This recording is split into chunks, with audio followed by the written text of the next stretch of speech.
What's good, peeps? How's everybody doing? Hopefully everyone is okay. I don't know why I always say that. It's not like you guys can, well, you can actually respond to me. You can leave something in the comment section and say, Addy, we're fine. How are you? And I will respond to you. Let's crack on with this one because it is very, very late. It's like 5 to midnight. And I need to film now. I've actually just got home, by the way, but I need to film now just because I'm so busy tomorrow and I won't have time to film, but I do want to put a video out tomorrow. So I am filming very, very late tonight. All right, let's start with this one. Dillian Whyte slams Fury, erupts over ARUM's talks to delay in mandatory shot. There may be trouble ahead. I know I can't sing, but there might be trouble. There might be problems and trouble for Dillian Whyte, Bob Arum, the WBC, Eddie Hearn, Matchroom, AJ. I see more issues in this situation with Matchroom and Eddie Hearn and AJ more so than Bob Arum. And the reason I say that, it might be good problems for Eddie Hearn. The fact is, he's got 2 heavyweights in the top 4. I think Anthony Joshua's number 2. Some people think Dillian Whyte's number 3, but I think he's number 4. So that's the good problems. The bad problems is that both of these guys want to fight Tyson Fury. Both of them want a shot at the WBC crown. AJ for different reasons. AJ wants to have that fight because it's the biggest fight in British boxing history. It's a chance to become undisputed. Dillian Whyte wants that shot, obviously, because it's his mandatory shot. It's not so much he's chasing Tyson Fury, he's chasing that WBC belt. He deserves his mandatory shot. If Tyson Fury fights Deontay Wilder next, which he's contractually obliged to do, and beats him, and the WBC then put on the table 2 options for Eddie Hearn, which, look, they might do it. We don't know how it works behind the scenes, but say, look, okay, look, we can go the undisputed route. We can do that. Or here's Dillian Whyte's WBC mandatory shot. Which one do you think Eddie Hearn is going to grab? Can't grab both. Which one do you think he's going to grab? He's going to grab the undisputed all day long. And why wouldn't he? He has a closer relationship with AJ. You don't have to be Einstein to work that one out. That one also is so much more money for everyone involved, and it's a bigger fight. AJ versus Tyson Fury is a bigger fight than Tyson Fury versus Dillian Whyte. But that shouldn't matter. What should matter is that Dillian Whyte has been waiting all of, I don't know how many days it is now, 800, 900 days for his WBC mandatory shot. If Eddie Hearn didn't promote Dillian Whyte, you know another promoter for Dillian Whyte would be pushing the WBC even harder for Dillian Whyte to get that mandatory shot. They would. I'm not saying that Eddie Hearn doesn't want him to get it, because I think he does. But if it's a case of, again, he's offered the AJ undisputed or Dillian Whyte mandatory, which one's he really going to push for? He's going to push for AJ all day long. And that's an issue. If you're Dillian Whyte, that's a problem. That's a problem, that you also have a promoter that manages a fighter that also wants to fight Tyson Fury and really and truly could jump in front of you to fight Tyson Fury. It's a big problem. So I do want to see what happens next. I really want it to play out as it should play out. So Dillian Whyte fight Povetkin, AJ fight Pulev, and Tyson Fury fight Deontay Wilder. All of those guys win. So Fury wins, Whyte wins, and AJ wins. And then let's see what happens next. Because I just don't see how the pressure isn't going to succumb and be so big that they don't push to make AJ Fury or Fury AJ. I just don't see. And I feel like Dillian Whyte's going to be stepped over again. And look, he's going to erupt. He's going to fucking erupt if that happens. But what can he do? Dillian Whyte's in... You know what the thing is with Dillian Whyte as well, though? It's not like he's not done well under Eddie Hearn. So he's going to be angry. He's going to be livid. All those words, right? But it's not like he hasn't made money. He hasn't become a pay-per-view attraction. It's not like Eddie Hearn's done him bad. But I do feel like there is going to get to a point where Eddie Hearn has an option with the WBC and he's going to side with making an undisputed as opposed to giving Dillian Whyte the shot. And that might not even be an Eddie Hearn situation, right? It's down to the WBC, really. But I do think Eddie Hearn has some power in making them sway either way. That's just what I think. I don't know. It's late. I'm tired. All right, what's this? Claressa Shields wants 3-minute rounds, equality in women's boxing. Yeah, I've never understood this 2-minute round thing. I mean, I don't get it. It's stupid. Doesn't make any sense. And I think it takes away from some girls that are slow starters, some that kind of, you see it with men's boxing, right? Some men are very, very slow in terms of how they build up, and some kind of, the first 2 minutes is almost looking at their opponent, and the last minute is when they start to get to work. I think 2 minutes just isn't enough. It really isn't enough. It's almost disrespectful to the women to think that they're not fit enough to last 3 minutes. As some medical doctor shown that 3-minute rounds are more dangerous than 2-minute rounds. I don't understand it. So yeah, I agree with Claressa Shields, and hopefully they can bring it back. I mean, you compare it to the UFC or MMA, because that comparison is always made because they do overlap a little bit, boxing and MMA. The females in MMA do exactly what the men do. 3-minute rounds for non-title fights. Five. So the rounds are 5 minutes, but they have 3 of those 5-minute rounds for non-title fights and 5 5-minute rounds for title fights. Exactly what the men do. No difference. Thurman, I'm more open to a rematch with Porter than you might believe. Whatever, Thurman. I don't know. He just doesn't seem like, look at all the guys. I don't know. I don't know about Thurman. I really don't. I feel like there is already 1 foot out. How old is Keith Thurman, by the way? Sorry, 1 sec. I know he's had a few injuries, but aside from the injuries, even when I listen to his interviews, he just doesn't seem like he's in love with boxing anymore. And you can't blame him, right? 31, he's still young. When's he? 31, 32 in November. He's still very, very young. But he's had the fights he maybe wanted to have. Pacquiao, he's had that fight. He's had Danny Garcia. He's fought Sean Porter. Maybe for him, that's it. You know, he's become a world champion. He unified the belts at one stage. He fought Pac-Man and earned good money. So maybe he thinks, you know what, I'm done. He just doesn't seem as hungry as all the others, right? He doesn't. He doesn't seem as hungry as Danny Garcia.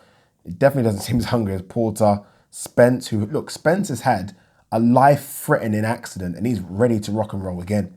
Like, bring it on. I want to fight. You don't hear these words from Thurman. So I feel like I wouldn't be shocked if we don't see Thurman again, if I'm honest with you. I wouldn't be shocked unless the money runs out and he comes back. But he doesn't seem like kind of flashy lifestyle type person. He seems like he's a bit smarter than that in the way in which he'll deal with his money. So we'll see. What's this one? Spence. Crawford fight will happen when Arum Heyman makes sure money is right. I don't know. I really don't. I don't think the money's ever going to be right for that fight. I really don't think. I just don't know how big a draw. I mean, you look at some of the pay-per-view numbers that Crawford's done. Him against Amir Khan wasn't great. Some people might say Khan's not a good dance partner. Agreed. Him against Victor Postal back in the day was dreadful. I think it was something like 50,000 buys, albeit a long time ago. That's dreadful. So I just don't think it's a big enough fight. It's big for me. It's the fight I want to see. It's lost a bit of luster because of Spence's accident, by the way, but it's still the fight I want to see. But it doesn't do, I don't think it does 500,000 buys. And I think the money that both of these guys would want, it might have to do something like that. And now, coming off the back of COVID-19, I mean, Bob Arum himself said recently that the pay-per-view, cost of a pay-per-view might have to go down.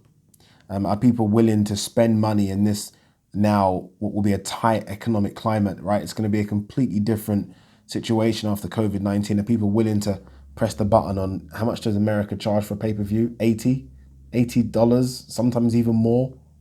I mean, I don't know, man. I don't know. I just feel like Spence wants, could be wrong, how do I know? But Spence wants 10 million plus and Crawford might want that as well. It's not that kind of fight, is it? Unfortunately, not that kind of fight. Golden Boy considering Anthony Dirrell as Canelo's next opponent. I'm pretty sure I saw Mike Coppinger say that it was they were considering Derevyanchenko as well, who last time out lost to GGG in Fight of the Year. They're just saying all this now, right? I'm guessing these guys are probably all cheaper options than Billy Joe Saunders, and they're just trying to threaten Billy Joe Saunders and say, look, if you don't want the fight, say for example they offered Billy Joe 5 million. I don't know, I'm just chucking a number out there. Guarantee now Anthony Dirrell and Derevyanchenko, am I saying his name correct? Derevyanchenko will take less. So I think they're just trying to threaten Billy Joe, saying, look, take this or else we go there. We don't need you. And unfortunately, they don't. They don't, right? I mean, this is Canelo. He's selling this fight himself. What he does need, which Derevyanchenko and Anthony Dirrell don't have, is a legit belt at 168. That's Billy Joe's sort of magic wand here. That's all he has to offer, really. He doesn't have a name value in America. He does have, though, a belt at 168. Canelo, remember, isn't a legit 4-weight world champion. Rocky Fielding belt doesn't count. It was a regular. Billy Joe Saunders does have a legit belt, and that's the one thing he can bring to the table. So I still think his name should be top of the list. I really do. Because we know it's not going to be GGG. We might talk about that later, actually, but it won't be GGG. It has to be Billy Joe Saunders. It really does. Anthony Dirrell. I like Anthony Dirrell. Come on. Stop it. Stop your nonsense. Derevyanchenko is a good fight. That's a good fight, but I want to see Billy Joe Saunders.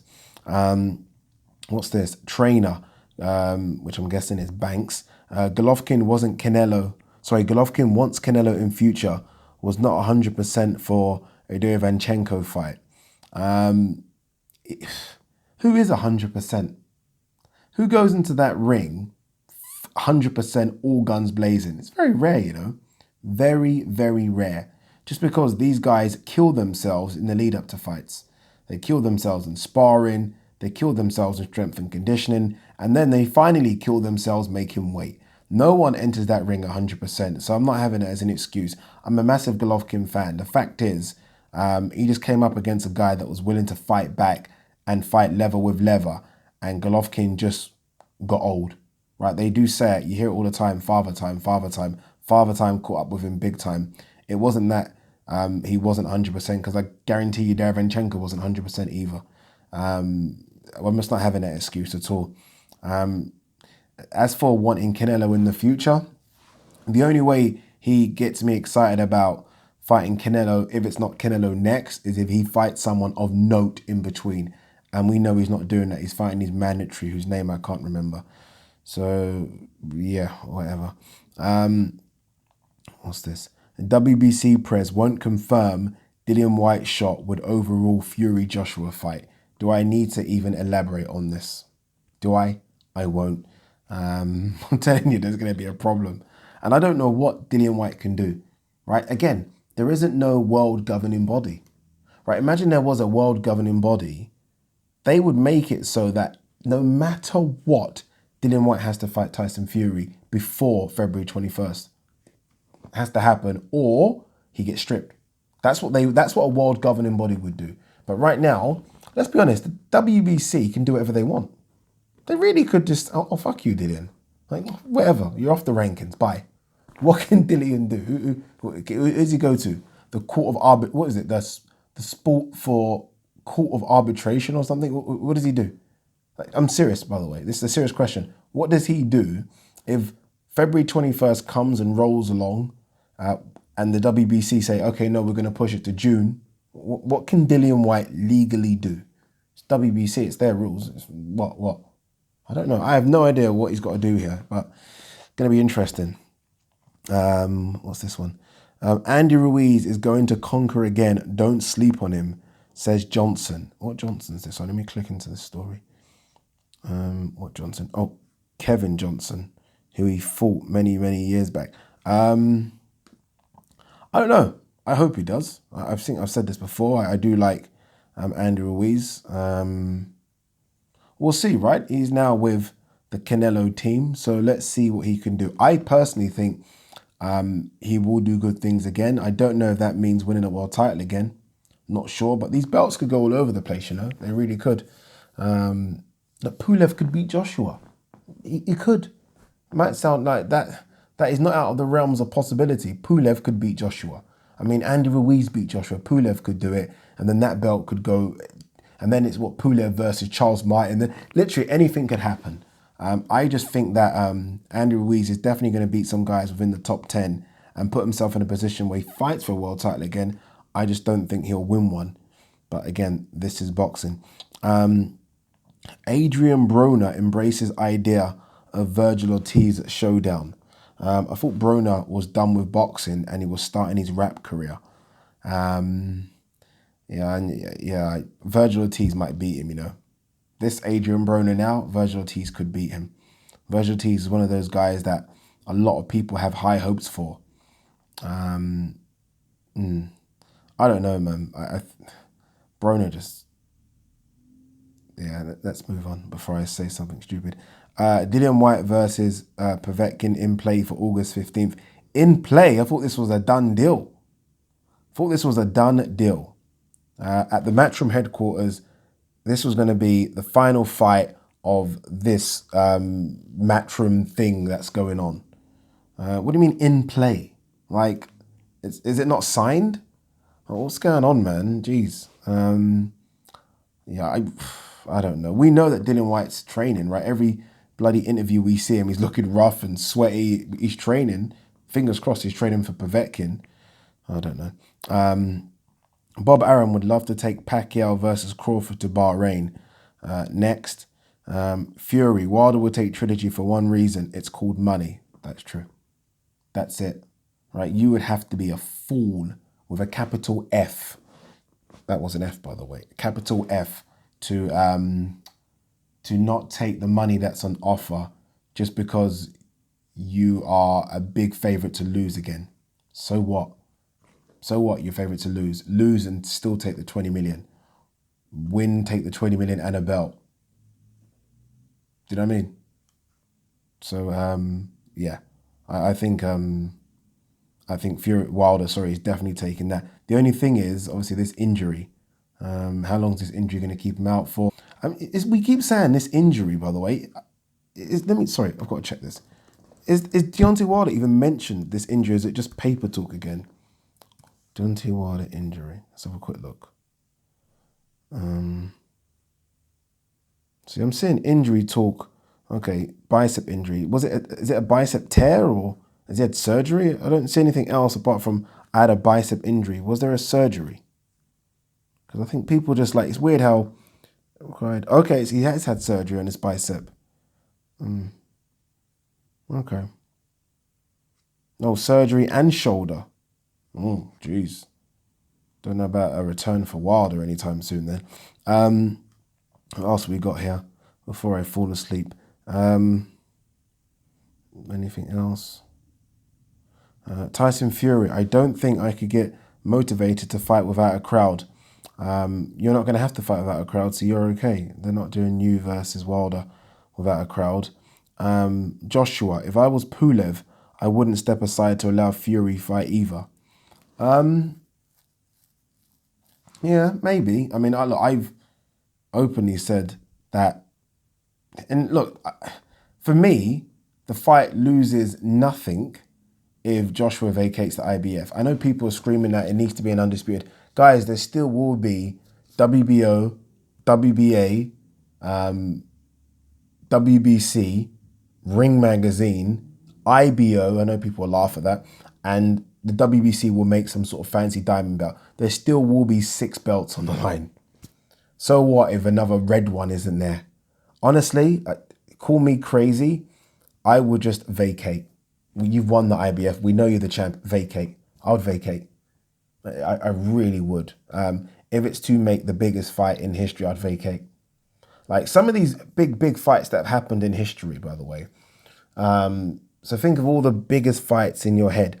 I most times can't even remember if they're undisputed. I can't even tell you what belts were on the line. What's this? Bob Arum. Last bit. We didn't feel UFC testing protocols in Florida were adequate. Bob Arum is forever going up against the UFC. Like, him and Dana White clearly do not like each other. Did you guys watch the, what was it? I can't remember what the name of the podcast is that Matchroom do with Eddie Hearn, Dana White and Tony Bellew. If you haven't seen it, go and see it. It's very good. Apart from the points when Tony Bellew just seems to be jumping in. Like, Eddie Hearn asked a question to Dana White, what's it like sort of dealing with and managing someone as big as Conor McGregor? And I'm like, oh, this is going to be a good answer. This is really good. Good insight. Tony Bellew decided, just as Dana White is about to, Tony Bellew, for some reason, decided to try and answer the question for him. Right? And I was like, what? And not only did he literally went on about a 4-minute rant. And I'm thinking, so let me understand something here. We have the UFC president, who is the most outspoken promoter, I think, in the history of promotion. Honestly, more than Don King, more than all of them. And Eddie Hearn has just asked him a direct question, and you've decided to answer. I like Tony Bellew, but he ruined it. Anyway, what I was trying to say is that Dana White literally went on a rant about Bob Arum and Oscar De La Hoya. So those people have never liked each other. One thing I will respect Dana White for is that the way he's just kept it going, right? Even through this COVID-19, he was so like pumped during that podcast, and that regardless of the situation, that motivated me just to know I'm going to get this going. And it motivated Eddie Hearn. You can see Eddie Hearn getting excited. And you think, from a UK standpoint, Eddie Hearn seems to be the hardest working person in history, right? And even he looks at Dana White like, you work harder than me. And it even motivated me. I was like writing shit down and ideas down. I don't know where this is going. This has nothing to do with that point that Bob Arum made. It's just that I'm very tired. Peace and love.